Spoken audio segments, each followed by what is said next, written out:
We move. Let's talk about the Eastern Conference wildcard race.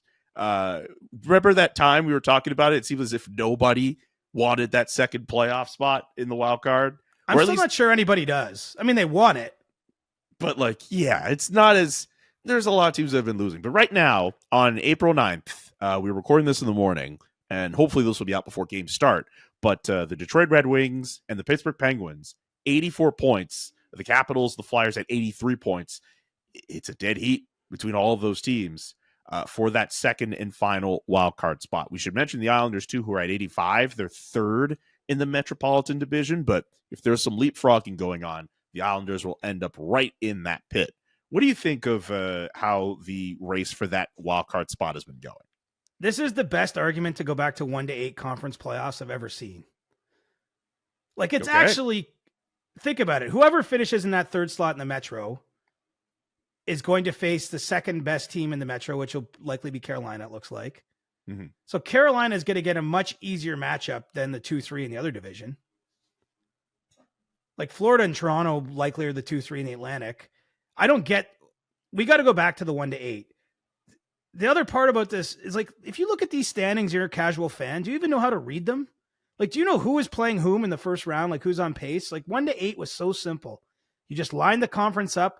You put a really dark line under, bolded line under the 8th team, and you realize that's the cutoff line. 1v8, 2v7. We got to get back to that. I saw Pierre LeBrun wrote a piece of The Athletic. I realize that's not the spirit of the question, but this underlines it. This is just a whole mishmash that from 3 to 6 in the Metropolitan Division is just a lot of meh. Now there's good storylines built into that. I mean, we have the possibility of an Islanders Rangers series.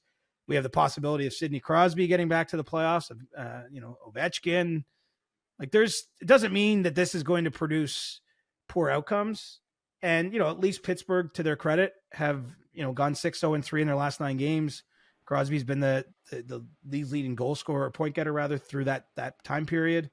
So they're making a real push for it, and that's what it's going to take. I mean, you hope that whoever grabs the last spot will be a team that is at least playing well heading into the playoffs, but I just don't have much. I don't know. I guess there's not a ton between all these teams. It just feels like it's a long season, and now it's a coin flip. It's a jump ball, and they're not all playing each other, right? That's the other part of it. Now I know Pitt just did face Washington the last week, but it's I don't hate the race. I hate what it means. I feel like you're basically going to have 2 of the best teams again in the conference in round 1, and then a wonky. If anyone deserves the team that barely slides in, yeah. Well, no. what's the last thought? It's a hard conversation to have in concept right now. Let's revisit this in 9 days. And but what I'll say is what we'll do then is we'll be this is what seed this team is. You're going to have a 4 versus a 7 seed, and you're going to have a 1 versus a 3 seed in terms of overall points in the season. It's just every year you're going to have this at least in one, it stands to reason there's going to be one weaker division every season. Now that changes over time. There was a time those Metro teams were all giant killers and it wasn't their turn. The Pacific Division used to be, you remember, you'd be how do you go to California and even win a game when, Anaheim and LA and San Jose were all awesome. And obviously the Kings are still a competitive team, but it's been rebuilds elsewhere. Over time, I guess my point is the balance of power shifts from division to division, but I just think a conference format is far more fair.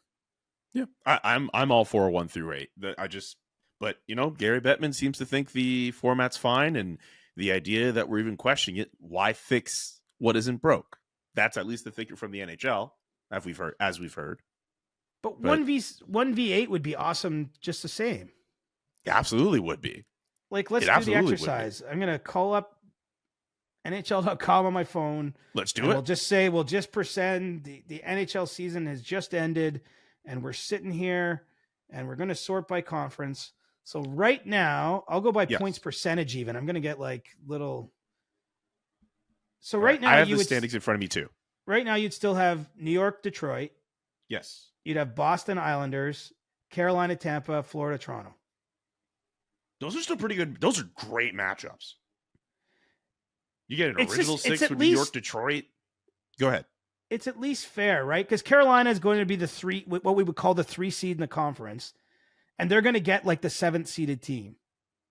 That's like, it's basically assured. We don't know who that 7th seeded team will be, but it's going to be 3. It just seems like needlessly weird. Anyway. No, but I think that's cool too. And if you want to look at the West, Dallas, Vegas would be the first round matchup, which, I mean, we talk about being fair. I mean, Western Conference Final repeat from last year. Yeah, but like, watch out for Vegas. Vancouver, Los Angeles, Colorado, Nashville, Winnipeg, Edmonton as a first round series. Ooh. Those are still some pretty good matchups in the West. Yeah, I just don't think 1 to 8 ruins anything matchup wise. Like, I know they're trying to accentuate rivalries or whatever, but the thing is with wild cards, you still have teams that potentially go through another division anyway. Like, you don't even keep it 2 divisional playoffs, like, strictly with this system. So I don't, the conference thing was totally fine by me. Like, I don't, it's been 10 years with this system. Like, who's happy with it? I'm happy with the playoffs. Gary Bettman is, but like, I love the playoffs too. It's an easy switch. It's just an easy switch. And I just think it makes the regular season matter more. Also, I'm a dummy. When I hit the standings for the Western Conference, I look through points and not points percentage. So it'd be still Dallas, Vegas, but it'd be Vancouver, Nashville, Colorado, LA, and you still get Edmonton, Winnipeg. That's just a small thing. Whatever. Yeah. Still more or less the same. And I guess at the end of the day, we're probably going to have 12 teams entering this playoffs out of the 16 that could maybe win, that you could make a case for. Like, I think it's going to be hard to make a case for the bottom 2 teams that make it from the Metro. Like, it's going to be hard to say with a straight face, like, I think the Islanders are a cup favorite, or the Penguins, or the Capitals, or whoever gets in. But like, you know, it's still a fairly wide open field. Maybe you want to take it to 8 teams. There's still 8 teams. There's still half the playoff field. Like, I think has a reason to believe if things go their way, if they stay healthy, if they get like that, they could find their way to winning the cup. And look, that's what makes the whole playoffs compelling, is that it is, you know, it's not decided before we play the first game of the playoffs next Saturday. I agree. One other thing in terms of making the standings a lot more easy to understand, something that just came to my mind. Why doesn't the NHL have a separate tab where they maintain what the playoffs would look like if they started today? Like, someone every day just like looks through the standings, and on a separate page, you could literally have it on the NHL site next to where you have the tabs for division, wild card, conference, and league, and just be like, what would the playoffs look like today? And you can see that the Rangers would play, for as an example, Detroit in the first round. It's funny. I actually noticed on socials they put that out a fair bit. Like, they do grab Very it fair. That's and fair. put it on their social channels. To be right, I think it'd be an easy add to the website, and you know, ultimately, you just want to make the game more accessible, the league more accessible. Like, I don't know about you, but something that's like super complicated, like, who just invests the time if you're not already super interested? Like, I just think it's easier to move on. And this standings is hard to read. I don't care what you say. Like, you gotta really think it through. Like, what is this versus like. Yeah, you gotta know it, which speaks something to be said for simplicity. Yes, I agree with that. And see, they would argue what they love is they get the brackets, right? Like in this divisional thing. Yeah. They like that they can like NCAA it. Whereas you can't really do that in a 1 to 8 because you reseed after each round. And so anyway. You have a lot of thoughts on standings and brackets.